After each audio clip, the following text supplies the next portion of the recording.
We're going to kick off with Michael Hodges, who is going to be speaking to us about megaliths and ancient calendars. So, thank you very much, Michael. There's the mic. Right, I hope you can all hear me. If at any point there's a problem with this, and you put your hand up, I'll assume that it's not because you want to leave the room, but because you can't hear me. I want to talk to you about three things in the time available, and I hope leave some time for questions. I want to talk to you, first of all, about how humankind spread across the globe, because that affects as to how we are and where we are now. Then how farming came to this country, because it came by sea. And then about the calendars that the farmers used, which perhaps is one of the really interesting things, because to be a farmer you have to have a calendar. And of course the original farmers in the Neolithic 4000 BC didn't read and write, because the reading and writing, which had by then probably come into existence in Mesopotamia, had not yet been invented in Europe. Let's start off back in the Ice Age, 30,000 BC. Very, very cold. So who wants to move about? And yet, you know, people did, because we know that the Clovis people, whose flint tools were found in southwestern France, the same tools, precisely the same sort of technology, is found in North America. And it's thought that they were able to move across the Atlantic because of the ice. Just as the Inuit today live on the edge of the sea ice and are able to hunt polar bears and seals and use kayaks to move across the face of the ice, it is thought that when the ice had come down in the last ice age into the mid-Atlantic, people were able to move across the face of the ice, and eventually they reached North America. And of course at the same time the Bering Straits, which are open today, were frozen then, so people could also get into North America across the ice bridge from Siberia.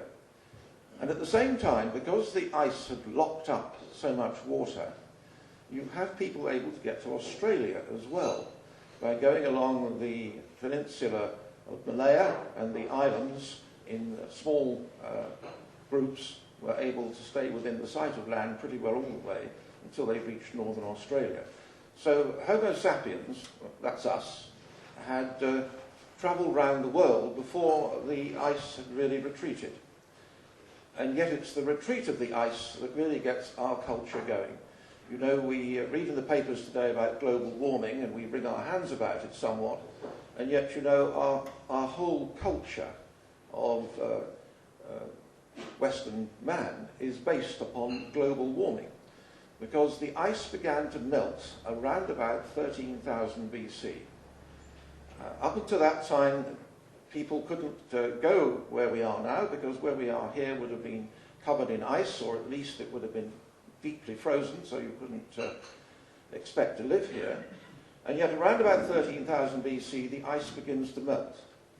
And people were able to travel further north as the ice melted, just as the Sami people in Lapland today travel north in the summer with their reindeer herds.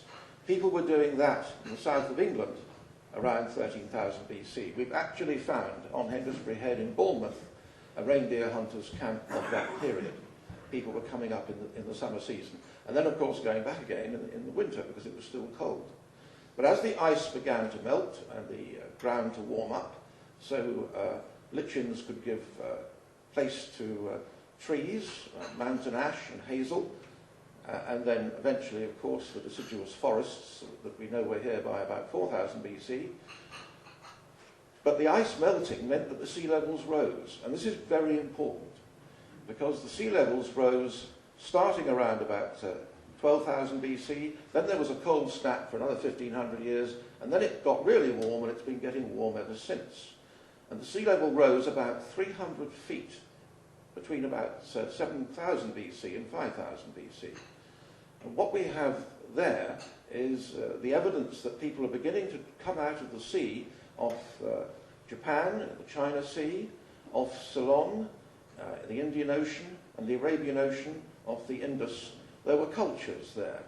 People would say, well, the Rig Veda, the Indian legends, dates from about 2000 BC, But the experts now say, no, they go back to about 7,000 BC, because people had to move away when the land flooded.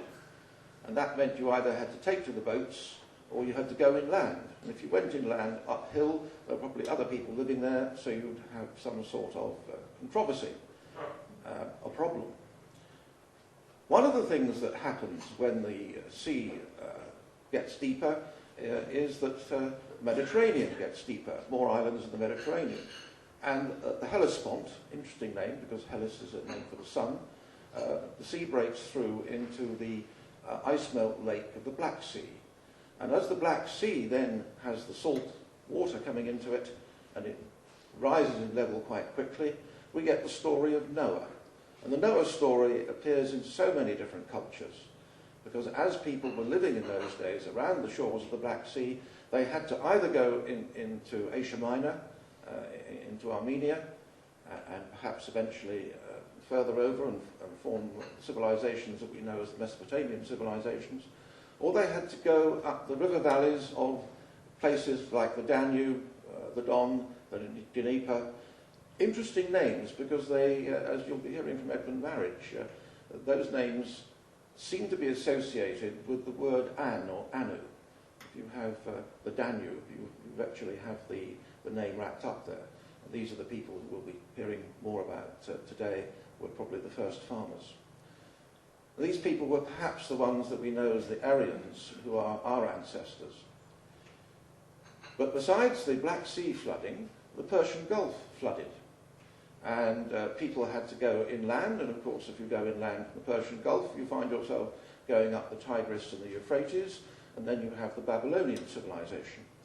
Or you had to go to an island, and there is an island in the Persian Gulf called Bahrain, which is a famous trading island from time immemorial, and it's even considered that the people from Bahrain coasted along the shores of Arabia, across the mouth of the Red Sea, and because of the sea levels being higher, the wadis of the Nile were also flooded, and they're the people who founded the Egyptian civilization. Crossed the Red Sea into the upper wadis of the Nile and the eastern desert, because the Egyptian civilization, as archaeologists will tell you, seems to have happened all of a piece. There doesn't seem to be any background archaeology to it. Egyptians, when you do research in the Egyptian area, you find there doesn't seem to be any Mark I pyramids. Everything has come already researched of a piece. Be that as it may, in our own part of the world, while all these things are going on elsewhere in the world, of course the North Sea is flooding. Here we have, where we are here, flat land, similar to the land away from us in Denmark, and the Dogger Bank in between us was dry land at that time. And when the sea level rose in the North Sea, we know from research carried out in Denmark, it rose very quickly. At one point it was rising 6 inches in a year, which is a terrifyingly fast speed, 2.5 metres in 100 years. And so the channel eventually broke through, and we became an island around about 5,800 BC. And at that time, places, mentioned Bournemouth, would have been 20 kilometres inland, and there would still have been a chalk ridge all the way from the Isle of Purbeck to the Isle of Wight. Whereas today, of course, that's all sunny beaches for your summer holidays. The people who came here then, at that time, had to come by boat. And that meant that they had to bring their crops with them, their seeds, and they had to bring their animals with them. Because the animals living here at that time, besides the Homo sapien hunter-gatherers, would have been the giant cattle, the auroch, and the wolf, and the brown bear. But the domestic cow and the domestic pig, the domestic sheep, weren't here at that time. We know that from archaeology. So they came with the first farmers. And these first farmers must have come in boats which didn't require metalwork, because metal hadn't yet been invented. And they would have come in a wicker-frame boat with a skin hull, which exists to the day on the west coast of Ireland, where it's known as a curragh, except they use canvas instead of skin. We know the curragh is a good sea boat. You can get it off a beach and through surf. And we know that people were able to go long voyages in a curragh. The story of St. Brendan, around about 600 AD, the Christian saint who sailed from Ireland to Iceland, to Greenland, and to North America. And people said, well, it can't be true, can it? You couldn't do that. So in 1980, Professor Tim Severin did just that. He and 6 colleagues, they had a wicker-framed boat with hides as a hull, and they did just exactly that. Incidentally, they were wise to use that sort of boat because they got caught in the ice, and the ice cut the skin of the boat. But since it was made of leather, they could lean over the side and sew the whole together. You couldn't do that with a fiberglass boat or a wooden boat. So we know it's possible for them to go a long way. Interestingly enough, beside the Clovis flints of 30,000 BC, the Ojibwe tribe in the borders of Canada and USA were alleged to have Welsh words in their language. Perhaps the Celts had made the journey before. Interesting thought. So the people who came here after the channel had broken through, what do we know about them? Well, we know that around about 9000 BC, farming is going on in the Middle East, but it hasn't reached this country yet. If it's travelling across by land, perhaps it would have advanced so many miles every year as younger sons grew up and had to move on and make their own farm, but it would have travelled fairly slowly. And yet if you're coming by sea, you can go a lot quicker.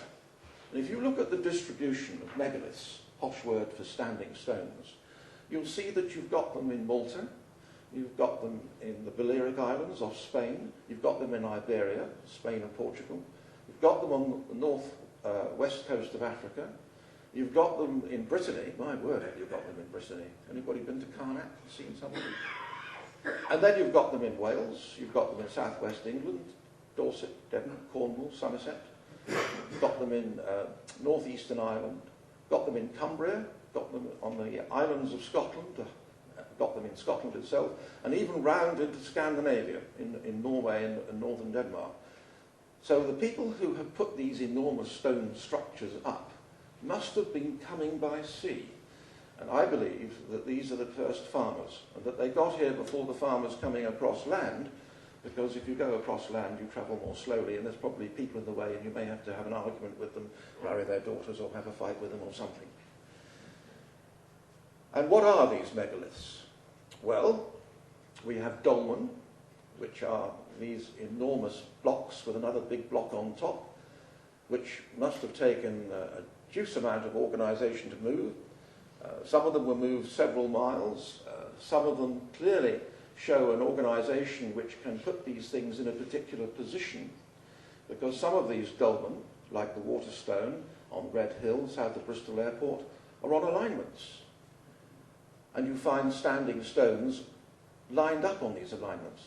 The Waterstone, there's 8 standing stones all the way across the Somerset levels to a high point on the Quantock Hills. Interestingly enough, the high point is called Will's Neck, because Will is a corruption of Bill, which is a corruption of Bel, which is a name for the sun. And the sun at a certain time of year will appear to be sitting on the top of that hill, so it's Will's Neck, the neck of the sun. That particular alignment, it starts off, if you take the angle, it's pointing exactly at sunrise on the alignment in the year 3000 BC. And the alignment travels through all sorts of interesting place names, like Wiveliscombe in Devon. Again, the Will in Wiveliscombe. People will tell you, oh, Wiveliscombe, Combe Valley, oh, it's the name, it's the valley where the arrow makers lived. But you know, it's not an arrow they're talking about, it's a shaft. And that shaft is a sunbeam, because there's your calendar. The only straight line in nature for the human Mark I eyeball, at least, is a sunbeam. We now know that gravity, in fact, actually will bend light as well, but Einstein had not produced his theory of 4000 BC, so a sunbeam was still the straightest line imaginable. And that particular alignment goes right the way down to Pol Perro in Cornwall. Another interesting place name. Pol means harbour or pool, and Perro is a corruption of the Spanish word ferro, which means fire. And folklore shows that people down there were still, in recorded history times, building fires on the cliff top on Midsummer's Day. So we have a lot going on around us which we haven't really recognised. Something else that these early farmers did was to build long barrows. A lot of interest in what long barrows were. It's now generally accepted that they were ossuaries rather than tombs. An ossuary to put the bones of the important ancestors in particular skulls and long bones. Any gentlemen here who are Freemasons will recognise that symbol that Freemasons make use of, just of course that small boys will recognise the symbol of pirates, the skull and crossbones. A lot of Freemasons were apparently pirates in the 1700s, and if you were captured by a pirate and you were also a Freemason, they would on occasion let you go. Interesting, therefore, that the Freemason idea, which other people will tell you goes back to the Knights Templar, which goes back to information discovered on the site of the temple in Jerusalem, in fact goes back beyond that to Neolithic times. So there's a lot going on today that we still haven't teased out the information on. The long barrows for the bones, people would be put, just like the Red Indians in North America used to, up on a sort of a trestle table and left there for the birds to deflesh them. And this still happens in parts of India, which is what the Parsis do. They let the vultures eat the flesh off the dead, and then they take the bones away and store them, because it is believed that the Neolithic people believed that the soul reposed in the bones, and it was the bones of the important ancestors that were protected, looked after. But something happened. People are happily using long barrows at 3,800 BC, we're told. Most recent book on Stonehenge by Professor Darvell tells us 3,800 to 3,200 BC. Why did they stop? Well, there are some things happening in the world. The original cause of the ice melting may well have been due to some sort of asteroid or cometary impact, perhaps altered the angle of the Earth, made us get more sunshine, caused the ice to start to melt. But in 3000, and I've got the date written down so I can cheat, 3190 BC, something very dramatic happened in Iceland, and it affected the climate. How can I be precise about the date?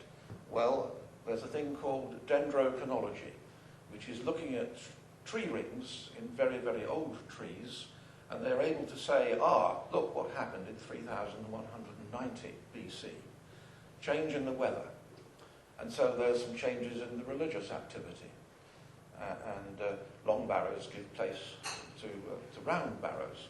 And the round barrows, you tend to have a person buried with his flesh on still, and then subsequently perhaps other burials interred in the barrow, but in pots when people have been cremated. And it seems that these barrows are the claim to land. Both long barrows and round barrows seem to be put in places which are visible from the farm associated with that particular depository. Don't forget, no reading and writing. So your claim to land is your ancestor's grave. So you want it to be a nice, prominent grave. The amount of work involved in constructing some of these barrows was phenomenal, tremendous amount of work. And of course those with stones in, like the dolmen, and there's still an argument that some dolmen were long barrows which have lost their earth covering and others are barrows that were never finished, clearly shows that it wasn't just a question of a handful of people of one extended family doing something. There has to be a social organisation if you're going to move tons and tons of earth or tons of stone. You've got to feed the people while they're doing the work. You've got to plan the work. You've got to decide where to put it, how to build it. Interestingly enough, when you look at Stonehenge, it's considered that 12 million man-hours went into the construction of Stonehenge. Now, you aren't going to do that in an ad hoc way. You are going to have a social organisation, probably an organisation of priest-kings to make sure that everything is properly managed. And so the idea that the Victorians in particular had, that our ancestors all woed and ran around throwing stones at each other, must clearly be mistaken. These are very civilised people with a civilised culture and a great deal of knowledge. And some of that knowledge that they have, we don't have to this day. People still argue about the use of the megalithic yard. Some of you will have heard of Professor Tom, who has shown that there was a standard unit of measurement used in these megalithic structures of 2.72 inches, 2 feet, 0.72. And if you double the megalithic yard, you have a megalithic fathom. And Professor Darville, whose book on Stonehenge has only come out a few months ago this year, interestingly enough, because academics are a bit frightened of the idea of Professor Tom, who was not an archaeologist but an engineer, he says, oh, we've got the causeway up to Stonehenge, joins another causeway, but not quite. There's a gap of 1.8 metres between them. And I don't know if he's left that figure in his book as a joke, or has he done it because he can't admit what it really is because other academics will hold him in scorn, or is he giving us some information and he wants us to work it out for ourselves, because 1.8 metres is 5.44 feet, which is a megalithic fathom, 2 megalithic yards. And those particular distances keep cropping up all over Northern Europe in terms of structures. Another thing that crops up, of course, is the Pythagorean triangle. Pythagoras is supposed to have been a Greek slave living sometime around perhaps 2000 BC. Well, people were building these things around 3800 BC. Then, of course, if you look at the stone circles, these aren't circles at all, they're either ellipses or flattened eggs, and to construct them you need Pythagorean geometry. So these are very sophisticated, civilized people. Interestingly enough, they also go into very long-distance structures on the surface of the Earth. We all know where Stonehenge is, but do you know that the bluestones of Stonehenge come from Preseli in Pembrokeshire in Wales? Yes, you know, we all know that. That's well understood. Do you know that if you use that as a numeral 13 hypotenuse for a triangle, and you then take from the same point of Stonehenge through Glastonbury to the Isle of Lundy, you'll have the equivalent of a figure 12 in the triangle, and from Lundy to Preseli is the figure 5, so you have a 5, 12, 13 Pythagorean triangle. About 134 miles from Preseli as the crow flies to Stonehenge, and it's 123.4 from Lundy. So you have an enormous figure on the surface of the Earth. Why did they do it? I was on Lundy earlier this year with the Society of Lay Hunters, and we went to the central tump on the island, and you stand up on the top of that tump, and there's a stone shaped like a left foot, and you put your left foot on the stone, and you are looking north, and there are alignment stones to help you look north. If you look over your right shoulder, you're looking east, out of sight of Stonehenge, obviously, but there are more stones pointing to the alignment.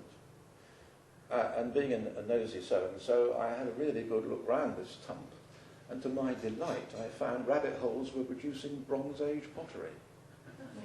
So it isn't a tump at all, it's a man-made figure. And if you look at the name of Lundy, which is a Viking name, the original Celtic name is Innis Ellen. Innis Island.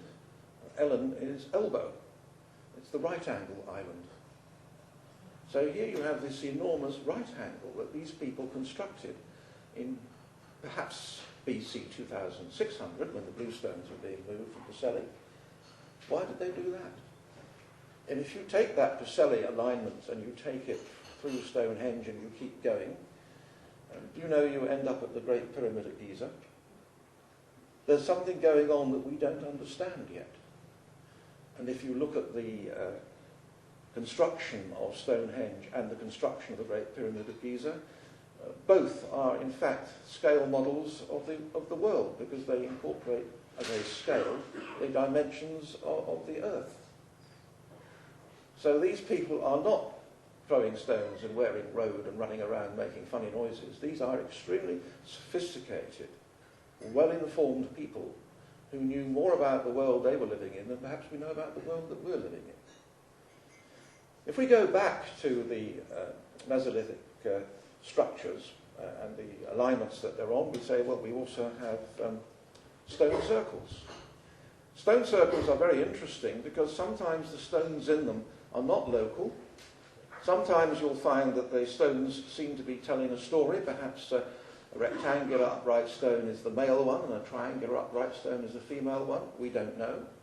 But some stones appear to have been made with material brought from a distance. I mean, Preseli is 134 miles from Stonehenge. Some of them aren't brought that far, but they may well be stones which have particular properties, containing quartz, perhaps having a form of radiosympathetic property. Because if you get a particularly large quartz stone, like the Aggle stone on the Isle of Purbeck, and you rock it, you find what you have got is a gigantic pressure point on a very small point on the Earth. It's called a Logan stone, and what you're producing is a piezoelectric energy, a form of broadcasting, in fact. Is that what's going on? Even the stones at Stonehenge, one side of them is smooth and the other side isn't. That's quite common in stone circles, almost as if they're sort of trying to capture perhaps sound, or perhaps a level of sound that we aren't normally in position to hear. So there are questions we must ask ourselves, and there's so much work that we can still do to find out about these things. I mean, why would they be doing it? Are they trying to communicate with something? Is it perhaps that they thought there was some healing benefit? The blue stones at Stonehenge, it's now thought, are perhaps associated with the idea of healing. So often you get stories about stones involving water. Farmers still to this day, if they find an elf bolt, which is a Stone Age axe head or a Stone Age arrowhead, put it in the water trough so that the animals will get the benefit of drinking the water.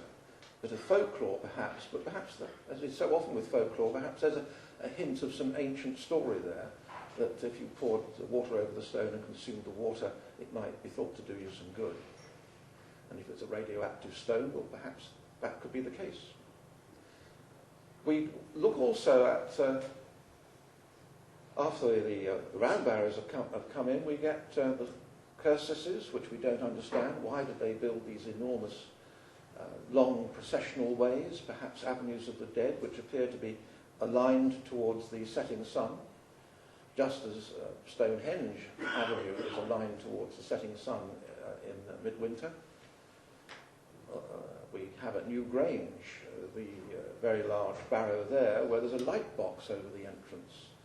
And at midwinter's day, 21st, 22nd December, the light shines through the light box from the rising sun above the entrance, passes down the passage inside, and strikes the ground. And this is a barrow, that's an enormous barrow that's built on a slope. So the centre of the original ground, where the light strikes, must have been a tricky engineering job to construct it for that to happen.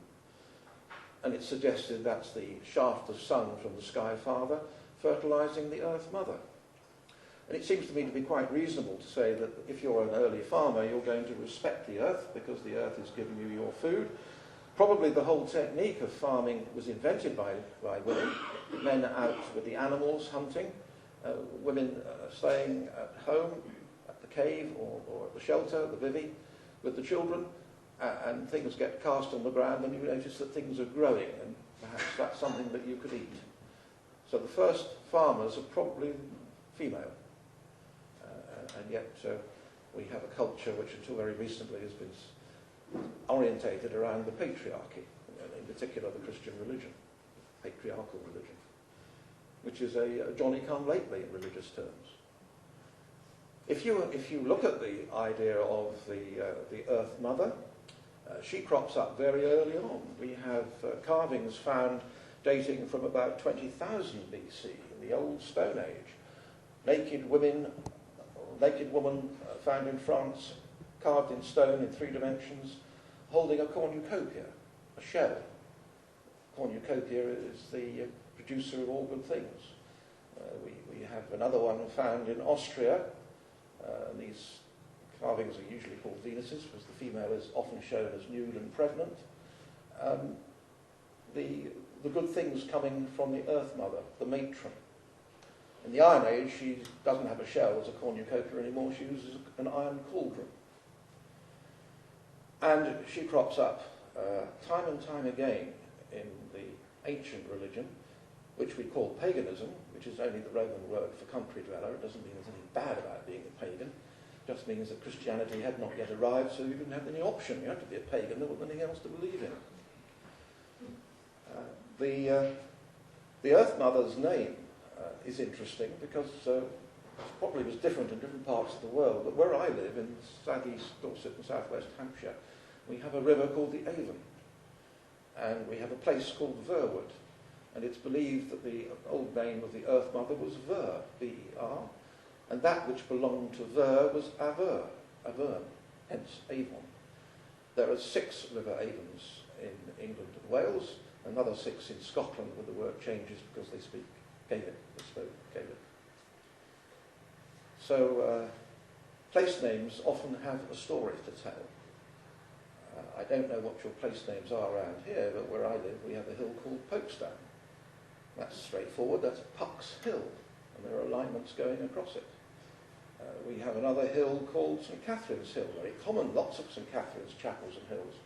And yet, you know, they're mostly on the coast and they're mostly overlooking a St Michael's Church. Local place name for Catherine is Caterns, Cat-Anns. The Earth Mother in the winter, she's the hag, the bringer of death, essential for new life next year, is Anne. We celebrate her at the end of October. I mustn't get ahead of myself and talk about the dates yet.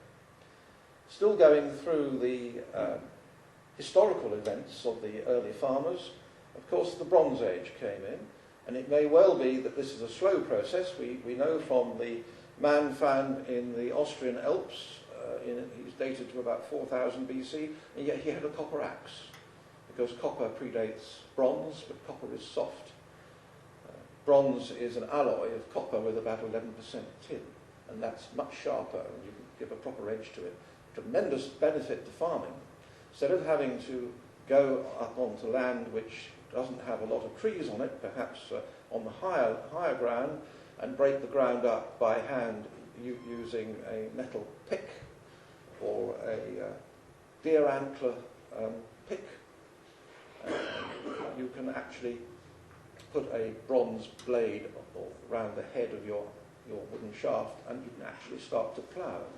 Makes a big difference. You can go down to the valleys which are completely choked and overgrown, no drainage, no roads, and you can start to create fields. Of course, the word field is the clue because it's from veld, South African veld. You fell the trees, you have a field, and you can plant in the fields. And the Bronze Age probably is about the time that people arrived on the other side of the Channel, having advanced from the Middle East on the ground, as it were, and they brought with them the technology of bronze. And that was a great help because Cornwall has probably the best tin deposits anywhere in Europe.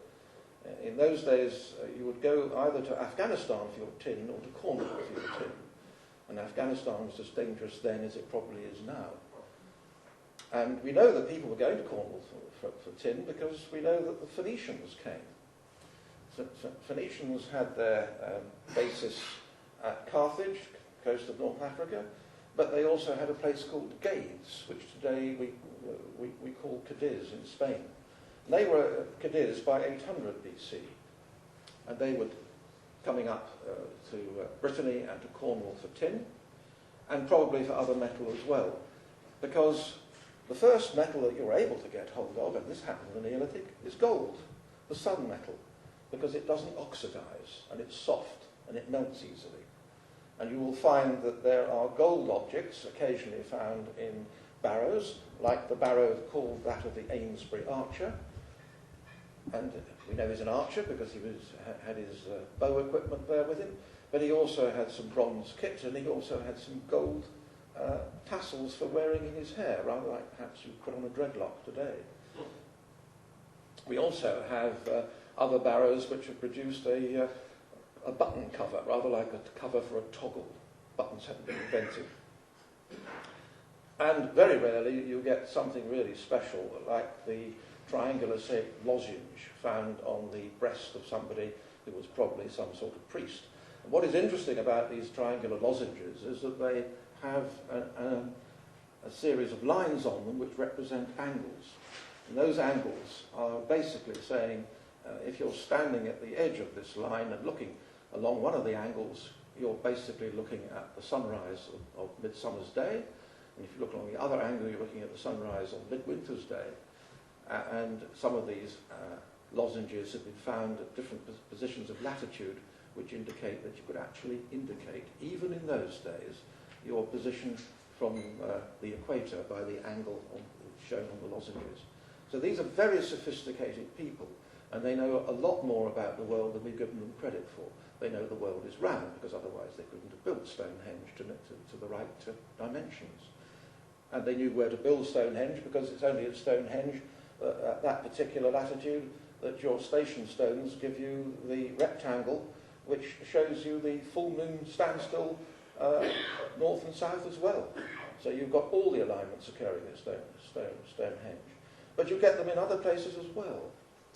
I mentioned the Waterstone at Bristol, which marks the Midsummer line, but it also has another line going through other standing stones, which marks Beltane. And I better start telling you what things like that mean. The Celtic calendar, and these are pre-Celtic people, but I say Celtic because the calendar continued into the Iron Age, because if you're a farmer, you still need to use it, has the date of the 2nd of February as one of its important dates. It's called Imbolc, but we know it today as Candlemas, because the Christian church quite reasonably took over the dates but carried on with them. In fact, they were doing this on the instructions of the Pope. Pope Gregory in 601 told Augustine, don't tell people not to go on worshipping at the usual place they adjourn to worship, just reconsecrate it. So Candlemas, Imbolc, the right time of year for ewes to come into milk. Lambing season begins. The next date after that would be the spring equinox. And the equinox, of course, is what gives us Easter. And the Celtic Christians and the Roman Catholic Christians used to have the most dreadful arguments about the date of Easter. Shocking rows. Finally settled it in AD 664 at Whitby, at the Synod of Whitby, when the Romans won the day. They had a better debater, I think, because the Christian Celts, who were like the Coptic Christians perhaps, said, well, the actual trigger, as with so many events, is the position of the moon after the solstice event. Solstice event of the equinox is the 21st of March, and it will take the first full moon after that. And the Catholics say, no, it must be the first full moon after that, after the Sunday. So tremendous rows about things which I frankly think are relatively trivial. That's what people are like. Then you have your next festival, which is Beltane. Bel, a name for the sun, B-E-L, and Tane, we know, means fire, sunfire. And what happened at Beltane? 1st of May, which is once again a bank holiday. I don't suppose the Labour government introduced it, realised it was celebrating a pagan feast. But the fire festival, the beginning of summer, the 1st of May, young men would drive the animals between two fires to purify them and leap over the fires themselves as a form of purification.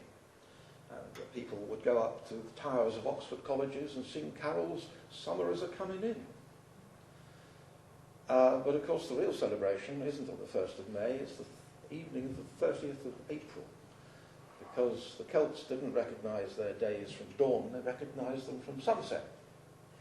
So people would go a-maying on the 30th of April, on May Eve. And that caused lots of trouble. Protestants put a stop to it in the 1600s because they said at least a third of the young women who go out with the young men don't come back intact. Because what people were doing is sympathetic magic. You go out into the fields with your girlfriend and you make love to encourage the plants and the animals to do the same and be fruitful in the coming year. Quite a reasonable thing to do. Did mean, however, that the month of May was not a lucky month for marriage because you couldn't be sure of paternity. Children begotten in May. So the church gave the month to the Virgin Mary. The next date after that is the summer solstice, 21st of June. Church gave it to St. John the Baptist, but celebrated on the 24th of June. People used to light fires on hills on Midsummer's Day to strengthen the sun, because it was going to go down in strength after Midsummer's Day. Big celebrations. It was the day, perhaps, when fires were put out and were relit using a lens, and a lens of glass or of crystal, to light fire directly from the sunbeam. Must have seemed a very magical thing to do, which perhaps only the priests knew how to do. What is interesting is that I suggest that the lens is in fact the bowl that we hear about as the Holy Grail. We move on to the next festival, Beltane, you celebrated May, the month of May, the Earth Mother as the Mother Goddess. But your next festival after the St. John the Baptist, the Midsummer's Day, is Lugnasa, Lugnasa. Lug is the one main Celtic god. You've got the three names of the Earth Mother, the three avatars, but here a man does get a look in, and it's known to the church as Lammas, loaf mass, the first loaf from the new corn crop. And Lug is a particularly important god because his name crops up everywhere.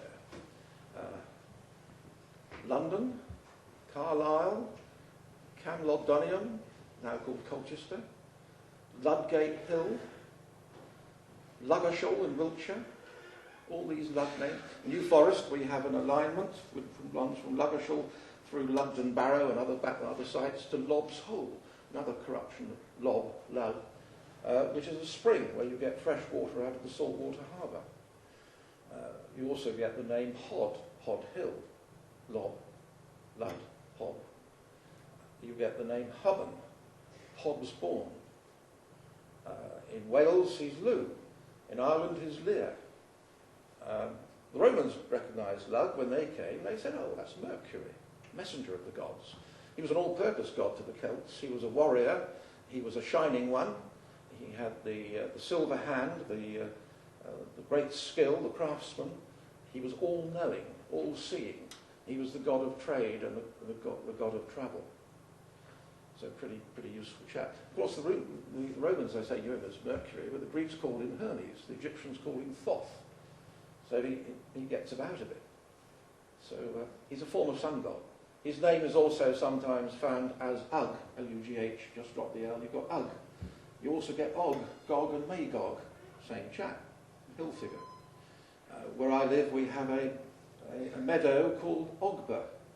Og, the sun, Bur for fort. Saxon word for fort, B-R-G-H, which we get borough, but you can spell it any way you like. So we have an enclosure called Burton, and we have a meadow called Ogber, B-E-R. We don't pay enough attention to place names and the world that we live in. Here at Bury St Edmunds, of course, you have a very interesting name, but we know about Edmund, don't we? He was shot to death by the Vikings, and he's a Christian martyr, and unusual because he was a king and a Christian martyr. And yet, you know, the name Edmund does occur on alignments. At Glastonbury, where people have heard of, famous tour, the town is built on a hill called Edmund Hill, and there used to be 26 standing stones on that hill, and every one of them on an alignment. Well, Edmund is 800 and something. These stones in alignments are perhaps 3000 BC something. So you've just had a Christian name put onto an existing hillside where there must have been an earlier name. So I wonder if we know enough about the meaning of the name Edmund. And here we are at Bury St Edmunds, so there's a chance for someone to research that, please. Be interested to know. Moving on from Lug and the celebration of that. Yes, dear. I'm sorry. Is that better? Yes, I'm getting heavy and I dropped it. Let's look at the clock. I'm okay for time at the moment. I shall rely on our host to tell me when I've gone on long enough. Okay. We move on from Lug, of course, to the next important celebration, which is the autumn equinox, the vernal, not the vernal, that's the spring equinox. The autumn equinox is close to the celebration of Michael, and it is likely, I believe, that Michael is the Christianizing of the god Lug. Michael, of course, is the leader of the heavenly host. He's the archangel. His name, Michael, in Babylonian, means like unto God. And you find Michael churches usually lower down than Catherine Hills. And yet Michael, as a church designation, is usually only used where the Christians had problems with the pagans, and he's usually therefore on a hilltop, except where there's a Catherine who's already got the hilltop. The Earth Mother takes precedence over the Sky Father, it seems. And of course, Michael is also the time when we have Michael Mass. We celebrate the various festivals for preparing for winter, pay debts, start to stock up. Had fairs were usually held at that time of year, so that you could accumulate the surplus, sell what you didn't need, and buy the things you would need to survive the winter. And Michael Mass, of course, is still a date for the legal settling of bills. And then we move on to the celebration of Samhain, which we've recently all enjoyed, haven't we? Trick or treat. Halloween, Church has pinched it, of course. It's the celebration of Anne, the Earth Mother, the hag, the bringer of death, at a time when the moon is supposed to be close to the earth. Graveyards yawn and give up their dead, according to Shakespeare, 31st of October.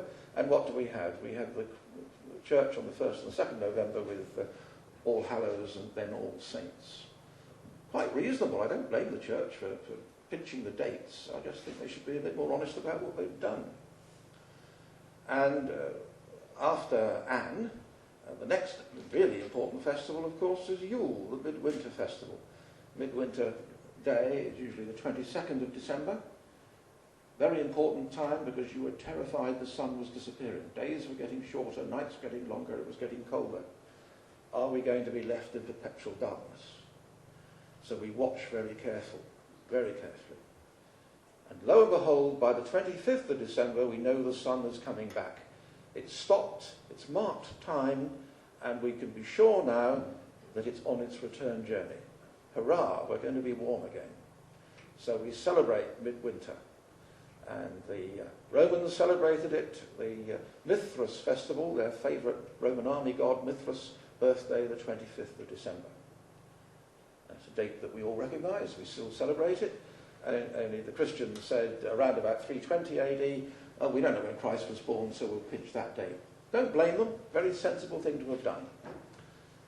Interestingly enough, we now probably do know when Christ was born. Of course, he wasn't called Jesus Christ, because that's a Greek name and a Greek title. He was Joshua ben Joseph. We know he was a rabbi, because the Bible tells us so. That means we know he was married, because no man could be a rabbi who wasn't a complete man. You had to have both eyes and both arms and both legs. And you had to have a wife. You can't be complete without a wife. So we know Christ had to be married. The thing about the date of his birth is that it can't be the year .BC, they didn't have a zero, because King Herod, who wanted to kill the boy children, was dead in 4 BC. We know it couldn't be before 8 BC, because Augustus Caesar, who ruled the census that his parents took him to Bethlehem to be counted for, called it an 8 BC. And because of the time it takes to get the information out and around the Roman Empire, 7 BC looks a good likely date. Particularly since there was a triple conjunction of Jupiter, Venus and Mars visible from Palestine on the 15th of September in 7 BC. So the Magi were real, they were following a real astronomic event. But 15th of September, not the 25th of December. Jewish New Year starts on the 17th of September, so it's a near miss for that date. And we do know again from the Bible that the shepherds are out in the fields gathering their flocks. Well, even today in Palestine, they don't do that in mid or late December. They do that in mid-September. I don't think it matters. The date isn't important. It's just interesting to know when it probably was. It's the message that's important. Whatever your religious beliefs, I'm sure you would agree, the idea of doing unto others as they do unto you is probably a pretty decent way to live your life. So I've let myself be diverted somewhat from the Bronze Age to the Iron Age. Let me jog back into the Bronze Age, where you have the other changes taking place. In 2354 BC, something very significant happened in Iceland again. Iceland, we know, is a very, very new area. There's still islands being formed, still volcanic eruptions take place. And probably what happened was that the world got colder and darker. If you put a load of stuff up from a volcanic eruption into the sky, I think they're suggesting from tree ring analysis that there was about 18 years of very bad weather, of dark weather, tree rings close together. That would have had an effect on farmers. They probably had to come off the hilltops and come down into where it was warmer in the valleys, and they would have had a real problem of survival. And that would have had an effect on religion. And it's about that time that the Sky Father religion tends to give place, to some extent, to a religion associated with water gods. And you get Bronze Age locations at river junctions. And you get gifts being put into mires and lakes and rivers. So it is quite likely that triggered a change in religious belief. These things continue because we have the event in Santorini, which we're told about by Plato. They now know that that happened in 1628 BC. You know all about Santorini, the island of Thera that exploded, created an enormous cauldron that the sea flowed into, destroyed the Minoan civilization in Crete, must have had worldwide effects on the weather, and people would have been very interested in watching the sky if things like this are going to happen. There may well have been previous events in prehistory that made people look at the sky in fear, because we know that when Julius Caesar was interviewing Celtic prisoners, he remarked on how brave they were, and weren't they frightened of anything? They said, well, we're going to get born again, so we don't mind lending people money in this life to be repaid in the next. They believe in the transmigration of souls. One of the reasons that early Christianity was accepted so readily by the Druid culture and the Iron Age in Britain, because Christians came and said, we've got this young man who died for his people called Jesus, and the Celts would say, well, we have a god called Mabon, a young man who died for his people. And Christians will say, well, we can give you resurrection. And the Celts said, well, we've already got reincarnation, so come on board. Which is why Christianity got off to a flying start in this part of the world. Caused a lot of trouble later on for the Romans, who had a different view. And it's quite interesting that some of the stories of the Roman Church dealing with pagans and making them Christian, in fact, they're talking about early Celtic Christians.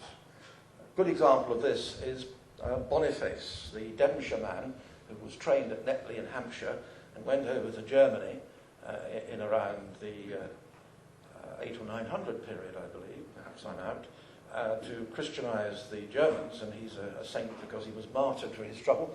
In fact, he was trying to persuade existing Christians to change the Roman belief system, which is perhaps why he got knocked on the head. Interesting story attached to him is that the convent at Wimborne used to send out nuns to assist him in his efforts. And because these nuns were the wives, widows, sisters, daughters of kings, they went with an escort of soldiers and with female servants.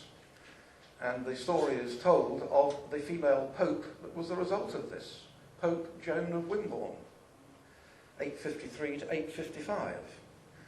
She was born at Fulda, on the mouth of the Rhine, to one of these couples who were there to assist and protect the nuns helping Boniface. At the age of 11, her education would have stopped. Just teach the girls enough to know how to read a cookery book, that's all that matters in those days. And she wasn't having that, so she cut her hair and put on man's clothing, and she walked to Greece. Clearly a bright girl. English at home, German in the streets, Latin because of your religion, and then you go to Greece and you can speak Greek. And she got a job as a clerk for a very successful clergyman who became a pope. So she goes to Rome with her boss. He dies, and in those days there wasn't a cardinal conclave to decide who was pope, done by acclamation by the mob. Hence, Joan becomes pope. Nobody knew she was female. Nobody would have known, except that clearly she had a boyfriend. She fell off her horse going up the Lateran Hill in AD 855, giving birth. So, end of Joan. Story about what happened to the child, we don't know. He either got thrown in the Tiber along with his mother's body, or he was brought up and became later the Bishop of Ostia. Roman Catholic people in Vatican are very unhappy about this story. They can't explain why there's a bust of Pope Joe in Siena Cathedral in northern Italy, and most of all, they can't explain why there is a chair with a hole through it in the Vatican Museum, so they say it's a birthing chair. Why do popes need a birthing chair? It's because, as a result of this scandal, the junior cardinal had to look under the chair in which the papal appointee was sitting to establish that he was a man in all respects. He had to say in Latin, lo, he has testicles and they hang well.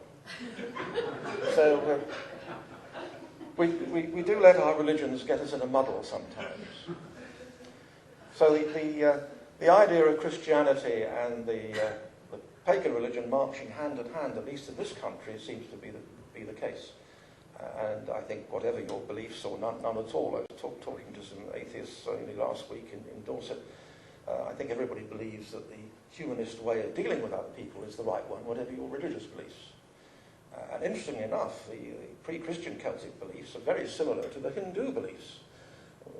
We have the idea of the Druid, the lawgiver, and what do you have? You have a Brahmin in the Hindu religion, who is the similar chief priest and head bottle washer at the top of their hierarchy of castes. Interesting name, the Brahmin, because if you start off with the story of the book, the Bible, the first man in that book is Abraham. Well, Brahmin is his name. So it all goes back together, which makes some of the rows of the Catholics, the Protestants, the Islamists, and the Christians and the Jews all a bit tiresome, really. It just goes to show. Also, of course, the Hindu religion has the goddess, the destroyer, Kali, bringer of death. Well, Kali, Catan, same thing, different, same job. You even have some names which are similar. You will have heard of Maiden Castle, a very big hill fort near Dorchester. Very, very high, very wide, very big. Oh, okay, what's that mean? Maiden, Stone Hill. Well, there aren't any stones on Maiden Castle, all earth. But if you go to northwest India and somebody says, I'm going to show you a Maidan, they're going to show you a high, wide parade ground, which is just what Maiden Castle is in Dorchester, a high, wide parade ground. And we have so many parallels in the religious belief. One of the really interesting examples is the gum-struck bowl, found in Denmark, and it has on it figures which have come out of the Celtic religion. It has the god with the deer's antlers on his head, who is recognised as Cernos, from which we get the village of Cerne in Dorset. And Cernos is sitting there in the position of a yoga, just like Shiva is in India. And when you analyse the metal, the silver is made from Romanian silver, and Romania is exactly halfway between India and Europe. So there's a lot more going on than we have given people credit for in the past in terms of their knowledge, the distance of the travelling, the awareness that they had of each other, and of their universal belief system.